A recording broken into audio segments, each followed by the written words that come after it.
Spiritual tax Tamil நேயர்களுக்கு அன்பு வணக்கம். நான் ஜோதிடர் குரு வரதராஜ பெருமாள். நம்ம சேனலில் வரக்கூடிய நிகழ்ச்சிகளில் கோச்சார பயிற்சி பலன்கள், அதாவது குரு பயிற்சி, சனி பயிற்சி, ராகு கேது பயிற்சிகள் பற்றி பார்த்துட்டு வந்துருக்கோம். ஒவ்வொரு ராசிக்கு என்ன மாதிரி கோச்சார கிரகங்களுக்கு பலன் கொடுக்கும் அப்படின்றத பார்த்து வந்துட்டுருக்கோம். ஆன்மீக தகவல்கள், ஜோதிட தகவல்கள்லாம் பார்த்துட்ருக்கோம். ஸோ அந்த வரிசையில் இந்த காணொலி வந்து பார்த்திங்க அப்படின்னா உங்களுக்கு வந்து ஒரு மிக முக்கியமான ஜோதிட தகவல் ஒன்று பகிர்ந்துக்கிறதுக்காக தான். அதாவது நம்மளுடைய ஜாதகத்தில் ஒவ்வொருத்தரும் நம்மளுடைய ஒரு 12 ராசி, மேசம் முதல் மீனம் வரையான 12 ராசியில் ஒரு ராசியில் பிறந்திருப்போம் இல்லையா? ஸோ அந்த ராசிக்கு நீதிமான், கர்மகாரகன் அப்படின்னு சொல்லக்கூடிய சனி பகவான் என்ன நிலையில் இருந்தால் என்னென்ன பலன்கள் தருவார்? இப்போ முதல் ராசியிலேயே இருந்தால் என்ன பலன் தருவார்? அதாவது இது வந்து உங்களுடைய ஜனன ஜாதகத்தில், உங்கள் ஜனன ஜாதக பலன்கள் வந்து நம்ம வந்து 3 படிநிலைகளை தான் வந்து நம்ம பார்க்குறோம். ஸோ அந்த வகையில் வந்து முதல் வந்து பார்த்திங்கன்னா விதி, 2வது மதி, அதுக்கு அடுத்தது 3வது வந்து கதி. இந்த 3 படிநிலைகளை வச்சு தான் ஒரு ஜாதகத்துக்கான ஒரு யோக அவயோக பலன்கள் நம்ம முடிவு பண்ணுவோம். இப்போது விதி, மதி, கதி அப்படின்னா என்ன அப்படின்னு கேட்டிங்கன்னா, விதி அப்படின்றது வந்து லக்னம், மதி அப்படின்றது வந்து சந்திரன், கதி அப்படின்றது வந்து சூரியன். இப்போது விதி அடிப்படையில் ஒரு தோஷம் இருந்து அது சந்திரனுக்கு வந்து இல்லை அப்படின்னா அந்த தோஷம் வந்து 50% குறைஞ்சிரும். சூரியனுக்கும் இல்லை அப்படின்னா அதோட தன்மையில் வந்து 75% குறைஞ்சிரும். ஸோ இதுதான் இந்த அடிப்படையில் தான் ஒரு ஜாதகத்துக்கான யோகா அவயோக பலன்கள் நம்ம தெரிஞ்சுக்க முடியும். ஸோ அந்த வகையில் உங்கள் லக்னத்துக்கு சனி எந்த நிலையில் இருந்தாலும் உங்கள் ராசிக்கு என்ன நிலையில் இருந்தால் என்ன மாதிரியான பலன்கள் கொடுப்பாரு, அதாவது சந்திரனுக்கு மதிக்கு என்ன நிலையில் இருந்தால் என்ன பலன்கள் கொடுப்பாரு அப்படின்றத வந்து நம்ம தெளிவாக பார்க்க போகிறோம். மேஷம் முதல் மீனம் வரையான 12 ராசிக்காரர்களுக்குமான சனியுடைய நிலை, சனி பகவானுடைய நிலை வந்து என்ன பலனாக கொடுக்கும் அப்படின்றத நம்ம தெரிஞ்சுக்க போகிறோம். தொடர்ந்து காணொலியை பாருங்கள், உங்களுக்கு கண்டிப்பாக பயனுள்ளதாக இருக்கும்.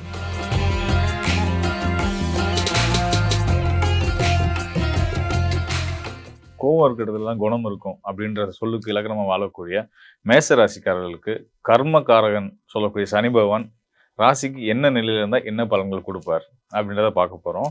ஸோ அந்த வகையில் வந்து பார்த்திங்கன்னா, மேச ராசிக்காரர்கள் ராசியிலேயே சனி இருக்கார் அப்படின்னா வந்து ஜென்ம சனி, அதாவது நம்ம பிறப்பு ஜாதகத்தில் உங்களுடைய ராசி மேச ராசியாக வந்து அந்த மேச ராசியில் சனி பகவான் இருக்கும் பட்சத்தில் ஜென்ம சனியோட காலத்தில் தான் பிறந்திருக்கீங்க. ஸோ அப்போ கண்டிப்பான முறையில் வந்து முதல் விஷயம் என்ன பண்ணுவார் அப்படின்னு கேட்டிங்கன்னா, உங்களுக்கு உங்கள் குடும்பத்துக்கு கண்டிப்பான முறையில் ஒரு இடமாற்றத்தை கொடுப்பார், அல்லது வந்து தந்தைக்கு வந்து தொழில் மாற்றங்களை கொடுப்பார். அது வரைக்கும் வேலை பார்த்துட்டு இருந்திருக்கலாம், இல்லை ஒரு தொழில் கூட பண்ணிகிட்டு இருந்திருக்கலாம். அது அப்படியே வயசு வருஷம் மாறும், இல்லை ஊர் விட்டு ஊர் மாற வேண்டிய சூழ்நிலை கொடுக்கும். முதல் விஷயம் அதை செய்வார், சனி அதை செய்வார். அதுக்கு அடுத்ததாக வந்து பார்த்திங்க அப்படின்னா வந்து குடும்பஸ்தானம்னு சொல்லக்கூடிய 2ஆம் இடத்துல சனி பகவான் பயணிக்கும் நிலையில் நீங்கள் பிறந்திருக்கீங்க அப்படின்னா வந்து நம்ம பொதுவாக வந்து கோச்சார கிரகங்களில் வந்து 2ஆம் இடத்துல சந்திரனுக்கு 2ல் சனி இருந்தார் அப்படின்னா வந்து பாதச்சனி, விரைச்சனி நம்ம சொல்லுவோம் இல்லையா? ஸோ அந்த மாதிரி நிலையில் 2ல் சனி சந்திரனுக்கு அப்படி இருக்கிற நிலையில் பிறந்திருக்கீங்க அப்படின்னா வந்து உங்களுடைய வாக்கு பலிதம் வந்து ரொம்ப வலுவாக இருக்கும். நீங்கள் வந்து மனசில் வச்சுக்க வேண்டிய விஷயம் என்னன்னு கேட்டிங்க அப்படின்னா வந்து எப்பயுமே நல்லதை மட்டுமே பேசணும். ஏன்னா உங்கள் வார்த்தைகளுக்கு வந்து வலு அதிகம் இருக்கும். கர்மகாரகன் ஒருத்தரோட விதியை நிர்ணயிக்கக்கூடிய இடத்துல இருக்கக்கூடிய சனி பகவான் உங்களோட வாக்கு ஸ்தானத்தில் அமர்றாரு அப்படின்னும் போது வந்து உங்களுடைய சொல் அடுத்தவங்களுடைய வாழ்க்கையை மேம்படுத்துகிற விதமாக இருக்கும் பட்சத்தில் உங்களுக்கும் புண்ணியம் நிறைய கூடும். மாறா நீங்கள் யாரையும் பழிக்கிறீங்க, உங்களுக்கு பிடிச்ச உறவுகளையே கோபத்தில் பழிச்சிங்கன்னா கூட நீங்கள் பழிச்ச விஷயங்கள் வந்து அது நடக்கும்.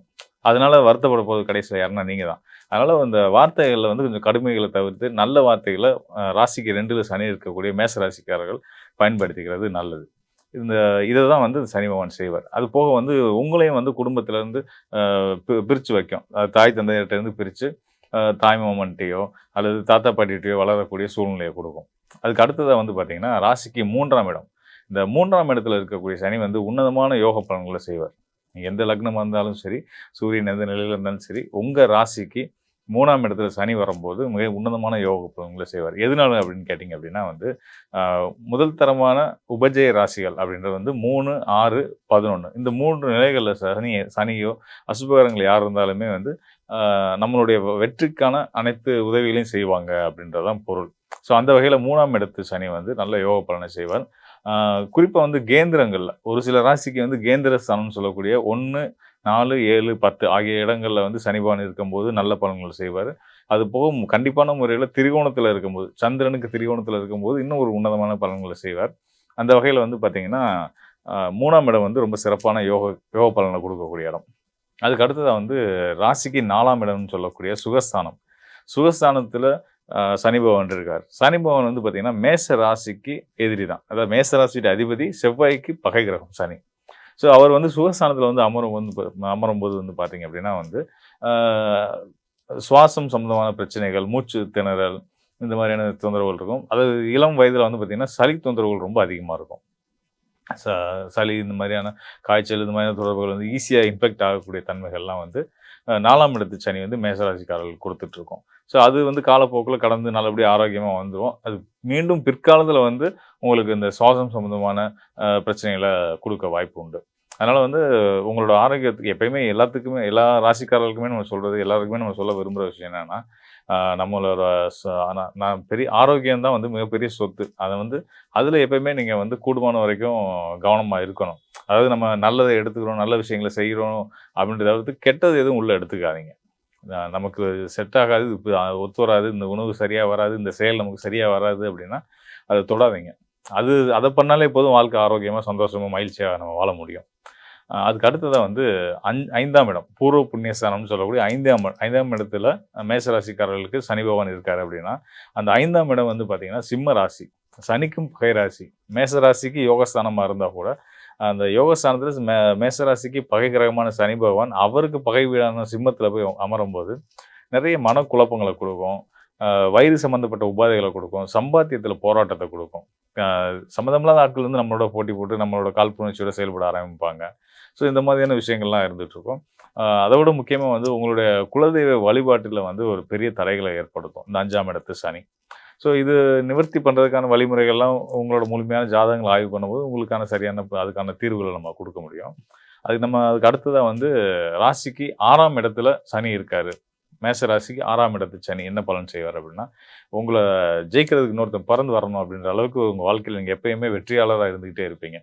6ஆம் இடத்துல சனி இருக்கும்போது வந்து பார்த்தீங்கன்னா, தன்னோட எதிரிகள வெல்லக்கூடிய ஒரு ஆற்றலும், போராட்ட குணமும், அ ரொம்ப என்ன சொல்றது? விடாமுயற்சியும் உடையவங்களா இந்த மேஷ ராசிக்காரர்கள் இருந்துட்டு பொதுவாவே மேஷ ராசிக்கு வந்து தன்னம்பிக்கையும், விடாமுயற்சியும் இயல்பாவே உண்டு. அப்படிப்பட்டவங்களுக்கு 6ஆம் இடத்துல சனி அமர்ந்துட்டாருன்னா, சண்டைக்கு வாடா பார்ப்போம் அப்படின்னு தைரியமா முன்னாடி போய் நிக்கக்கூடியவங்களா இருப்பாங்க. அந்த அளவுக்கு அவங்க எடுக்கிற செயல்ல, அவங்களுக்கு வர போராட்டங்கள்ல வெற்றிய 6ஆம் இடத்து சனி குடுப்பார். மேலும் நம்ம வந்து இந்த காணொளிகள்ல வந்து பார்த்தீங்கன்னா, ஒவ்வொரு ராசிக்கும் சனி எந்த நிலையில இருந்தா என்ன பலன்கள் தருவார்? அதாவது உங்களுடைய ராசி இப்ப நீங்க வந்து ஒரு குறிப்பிட்ட நாள்ல பிறக்குறீங்க. அந்த நாள்ல சந்திரன் வந்து எந்த ராசியில இருக்கோ, 12 ராசிகள்ல எந்த ராசியில இருக்கோ, அது உங்களுடைய ராசி அப்படின்றத நம்ம சொல்றோம். ஸோ அந்த வகையில வந்து பார்த்தீங்கன்னா, அந்த ராசிக்கு ஸ்தான அடிப்படையில சனி எங்கெங்க இருக்காரு? ஏன்னா சனி வந்து பார்த்தீங்கன்னா, கர்மகாரகன் இல்லையா? கர்மகாரகன் அப்படின்னா வந்து என்ன அப்படின்னு நம்ம தெரிஞ்சுக்கணும். கர்மகாரகன் அப்படின்னா நம்மளுடைய முன்வினை கர்ம வினைகளுக்கு ஏற்ப நமக்கான அ யோக அவயோகங்கள வகுத்து குடுக்கக்கூடிய கிரகம் யார் அப்படின்னு கேட்டீங்கன்னா, நீதிமான்னு சொல்லக்கூடிய சனி பகவான் தான். அ இந்த சனி பகவான் தான் வந்து நமக்கான வாழ்க்கைக்கு நம்ம செய்த நல்வினை, தீவினைக்கு ஒப்ப நமக்கான நன்மைகளையும், தீமைகளையும் தரக்கூடியவரா இருக்காரு. தீமை தர்றதுனால அவர கெட்டவரா நம்ம நினைக்க வேணாம். அவர் நியாயவான் அப்படின்றதுனால நம்ம செய்யக்கூடிய நம்ம செய்த வினைகளுக்கு ஒப்ப நமக்கான பலன்கள குடுக்க போறாரு. ஸோ அந்த வகையில வந்து சனி உன்னதமான ஒரு கிரகம். ஒவ்வொரு ராசிக்காரர்களும் அ நம்மளுடைய ராசி அடிப்படையில சனி எங்க இருக்காரு அப்படின்றத பொறுத்து அதற்கான பலன்கள் நம்ம சொல்லியிருந்தோம். இத விட இன்னும் வந்து மேற்படி இன்னும் நுட்பமா நீங்க சனியோட நிலை, அது சனி மட்டும் இல்லாம உங்களுடைய ஜனன ஜாதக அடிப்படை நிலைகள பத்தி அதாவது நம்ம முன்னாடி சொல்லியிருந்தோம் இல்லையா? விதி, மதி, கதி. அதாவது விதின்றது லக்னம், மதின்றது சந்திரன், கதின்றது சூரியன். இந்த 3 நிலைகளின் அடிப்படையிலயுமே வந்து இப்ப நம்ம பார்த்தது மதின்ற சந்திரன் அடிப்படையில பார்த்திருக்கோம் காணொளிகள்ல. இந்த 3 நிலைகள்லயும் விதி, மதி, கதி 3 நிலைகளின் அடிப்படையிலயும் உங்களுக்கு வந்து சனி என்ன ரோல் பண்றாரு? உங்களோட வாழ்க்கையில அவர் என்ன மாரியான கர்ம வினைகள உங்களுக்கான நற்பலன்கள தரப்போறாரு அப்படின்றத நம்ம பார்க்கணும் அப்படின்னா, நிச்சயமா வந்து உங்களுக்கான உதவ நான் தயாரா இருக்கிறேன். உங்க ஜனன ஜாதகத்தோடு எனக்கு தொடர்பு கொள்ளுங்க. கண்டிப்பான முறையில உங்களுக்கு ஒரு தெளிவ ஏற்படுத்தக்கூடியது என்னுடைய பொறுப்பா நான் எடுத்து சிறப்பான முறையில உங்களுக்கான நல்ல பலன, சரியான பலன உங்களுக்கு நான் எடுத்து சொல்றேன். மீண்டும் ஒரு நல்ல நிகழ்ச்சியில சந்திப்போம். நன்றி, வணக்கம் நண்பர்களே.